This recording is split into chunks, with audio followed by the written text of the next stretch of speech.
வணக்கம் ரசிக பெருமக்களை. இன்றைக்கி நம்ம பார்க்க போவது ரோடு. நம்ம முன்னோர்கள் நம்மளுக்காக போட்ட ரோடு இதான். இந்த ரோடு இந்த ஸ்கூலுக்காக போட்ட ரோடு.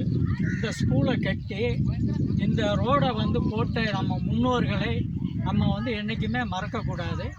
அவங்க போட்ட ரோட்டில் தான் இன்றைக்கி மாணவ மாணவிகள் ஊருக்காரங்க எல்லாம் இந்த ரோட்டில் தான் பயணிச்சுக்கிட்டு இருக்காங்க. இந்த ஸ்கூலுக்காக போட்ட ரோடு இதுதான். இந்த ரோட்டை நம்ம என்றைக்குமே மறக்கக்கூடாது. நம் முன்னோர்கள் போட்ட ரோட்டை நம்ம பாதுகாக்கணும் அப்படிங்கிற ஒரு விஷயத்தை நான் உங்களுக்கு பதிவு பண்ணுறேன். நன்றி, வணக்கம்.